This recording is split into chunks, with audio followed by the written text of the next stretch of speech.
So is this forced overconsumption, or do we just have to pull ourselves together?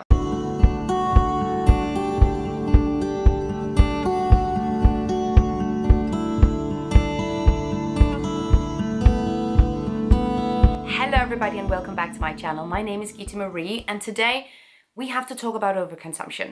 So yeah, okay, what's new? We have to talk about a specific type of overconsumption that we might not always be in control of. I don't know, if you're here on this channel, you probably know this feeling. You have all ambition and intention to buy less, and then you suddenly end up in a situation where you buy something, or you have to purchase something, or use something that you didn't really want, that you feel like you're over-consuming and it's kind of out of your control. Does that ring a bell? Does that sound familiar? If so, you have experienced forced overconsumption. I have some different scenarios that we're going to go through, and we're going to talk about whether or not it's forced overconsumption, if it's something that is literally out of our control, or if it's a sneaky business model that nudges us to overconsume without actually forcing us to, but just makes it really, really easy to do so. And if they're different. In this conversation, it is vital to also talk about the business models that thrive on overconsumption, that benefit from it, or that makes it attractive or economically beneficial to overconsume. And of course, credit where credit is due. The first creator that I saw talking about this was Nicole Riddle. She's fantastic, absolutely go follow her. So all credit, this is actually where I saw this term surface for the first time. I think this term is incredibly helpful when we have to dissect, well, why is it that we buy more than we need? Because that's the question, right? If we want to fix this. Let's get started. When we have to understand overconsumption, I think it's important to understand that there can be different reasons for individuals to buy more than they need. A lot of these reasons has to do with how individuals, consumers, interact with media, other people, and companies. One aspect of this is consumer culture. It's incredibly normal to buy something, use it, donate it, discard it, and buy new again. That is the main problem. And a lot of this comes down to advertising. There's also an aspect of this that comes down to peer pressure, trends. We are incredibly social beings, and if we see other people start changing habits or looks, or start buying certain things, or start interacting with products in a certain way, we tend to do the same. There are also, and I think this is one of the more important ones, economic incentives. In certain cases, in many cases, it is cheaper to buy more. It's cheaper to buy a cheap product multiple times a year rather than one good quality product. And it can be cheaper to replace something rather than repair it. And there are psychological factors, also going back to consumer culture,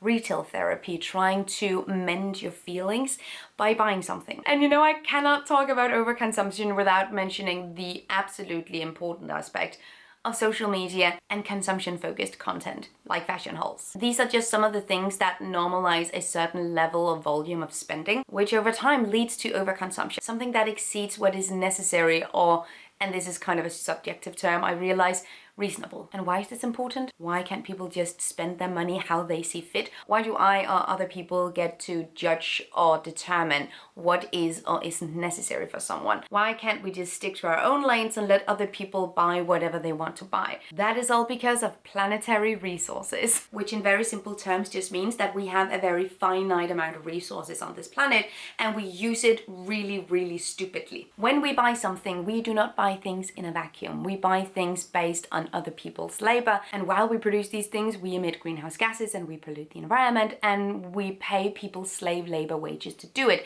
That's why we care about it. So is this forced overconsumption, or do we just have to pull ourselves together? One experience that I assume the vast majority of consumers have had is buying something fast fashion and then having it break on you like after 1, 2, or 3 wears. This happens to so many types of bad quality products, and fast fashion is built on overconsumption. The entire industry is literally designed to make us overconsume by selling us poor quality, cheap materials and then expecting us to replace them after a year, 2 years, 3 years. And that is even if they last that long. The bane of my existence is cheap rain clothes, or like outdoor wear, which sort of shreds its outer coating. Awful. Many kinds of synthetic leather products will also, you know, crackle, come apart. Or you will just see really sloppy work where the seams just come undone from your clothing. This is all because quality and longevity is not prioritized in the supply chain. whatsoever. It is not because the sweatshop workers were sloppy and mentally didn't show up to work that day. It is because the entire business model is based on that premise that you buy something, it breaks, you buy something new. That is forced overconsumption because there is a massive group of consumers that cannot afford to buy good quality materials. Good quality materials are more costly, and if you cannot afford to buy them, you end up buying shit fast fashion and you're kind of stuck in that loop.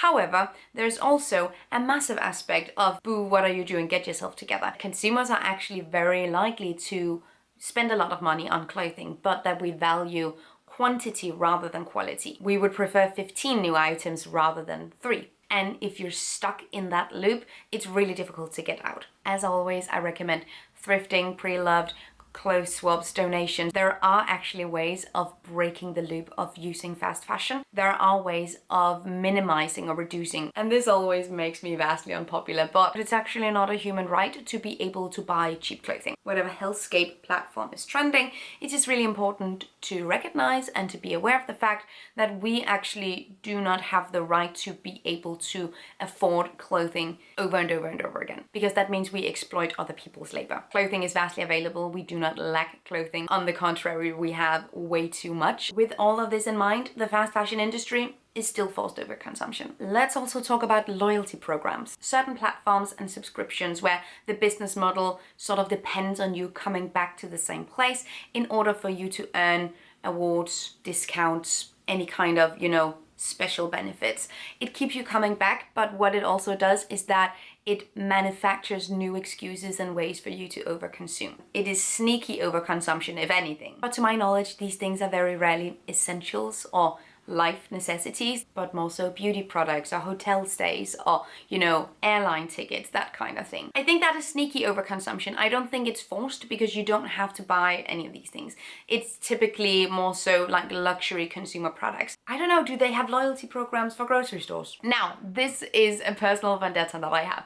I have talked about Vinted several times. There are some things that I really like about the fact that we are seeing such a boom in secondhand pre-loved fashion, but there's also definitely the other side of the coin, because while the popularity of secondhand clothing is rising, so is the consumption of new fast fashion. That is because that they hold each other up, that when one rises, the other does too. That is a big problem, and it comes down to the fact that, well, it's the volume of clothing that we are consuming that is the main problem. I'm back on track, don't you worry. So with Vinted, if you sell something on Vinted, the money that you earn, they stay in the Vinted ecosystem. It's just an example. It happens on multiple platforms, but this is one that I have experience with and I know exists. But let me know if it happens other places as well. I don't like this. So the money stays in the Vinted ecosystem and you have to actively go and withdraw them into your bank account. When that is not an automated process, when the money doesn't directly go into your bank account but stays in the loop, it is very, very, very likely that you will spend that money on the platform on new clothing that you didn't actually need, because the money is free. Because it's girl math, by the way. It's money that never existed in your bank account. As such, they're free to spend on whatever. And that is one of the reasons why I have beef with Vinted, because it doesn't necessarily promote a sustainable consumption pattern with clothing. It promotes overconsumption and keeping a fictional currency or actual currencies in your own system rather than releasing them to the user is a way of getting you to overconsume. Is it forced overconsumption? No, not necessarily, because you do have a choice. The platform makes it incredibly easy for you to buy something without really thinking about it, and that is overconsumption.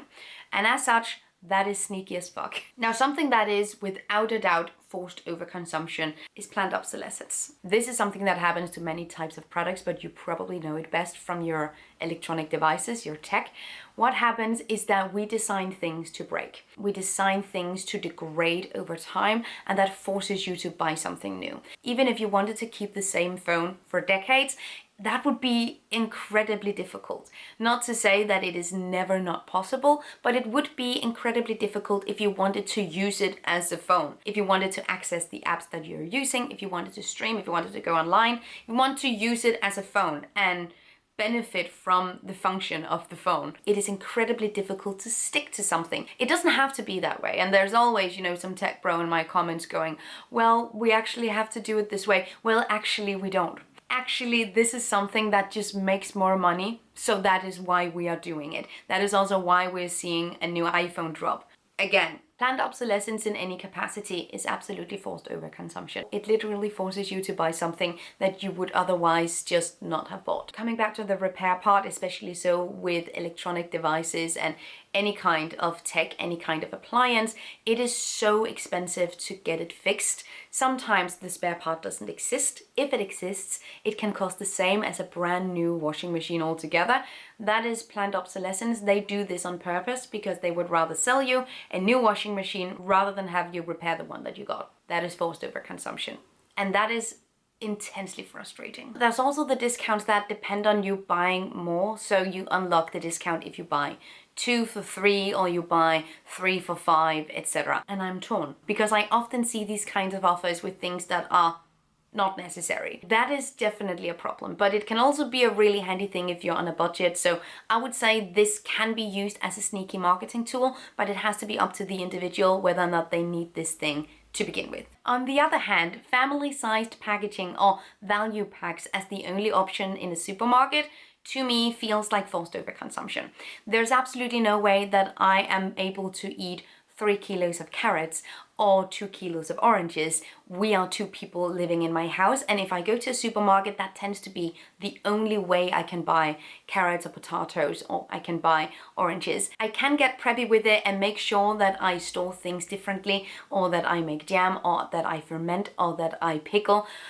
Yes, that is an option, and I love doing these things. I just don't like when I'm forced to do it because I wasn't able to buy 1 carrot and I needed 1 carrot for a recipe. This feels like forced overconsumption. And I see the value packs, the family size, a lot with things that tends to be really highly processed, like salty snacks, sweets, things that are not sturdy whole foods, but things that are so more snack related. Like we don't need crisps, but we get them because we can and it's nice, and you know. And when we can only buy family packs, volume packs, not only are we buying more than we need, we might also consume more, ingest more. And that can also be a problem. When it comes to food items, there's no surprise in me saying that I like bulk, so I can buy what I need and not more, because then I'm sure that I'm able to eat all of it. I don't like when it's forced upon you that you have to buy a massive amount of something. Obviously, this is a double-edged sword because with smaller amounts, you also see more packaging.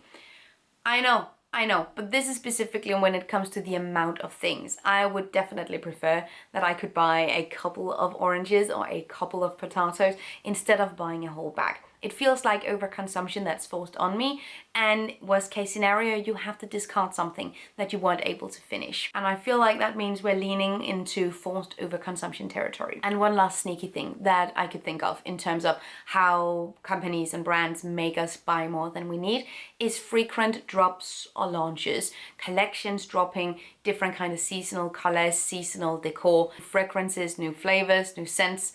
You know the thing. So if a company's only tool in terms of staying relevant is constantly dropping new variations of something that they already have, and from a consumer perspective, that means that while you might have one deodorant at home that you still haven't finished or that you still haven't opened, now you see the launch of a new scent or a new design and you're tempted to buy that too. It's new and it sort of tickles something in our brains. I don't think this is forced overconsumption, but it's definitely sneaky marketing. It is sneaky overconsumption. And I think this is something that we can improve or be aware of. One of the things that we can think to ourselves or reflect upon whenever we're tempted to buy something that we know we might already have a version of or a replacement for at home is think about why we are tempted to buy something. I completely understand the appeal of getting a new scent, like treating yourself to a new little thing. There's a new drop, something happens. You know, it's nice. This is not to say that if you buy a new soap, although you have a soap at home,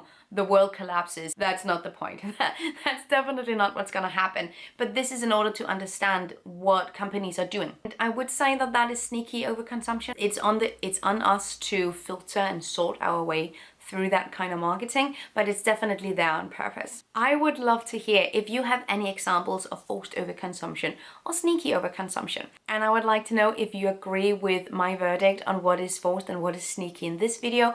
And let me know if you want a part 2. Thank you so much for watching. Have an amazing day and I will see you guys next time. Take really good care of yourselves. Until then, bye.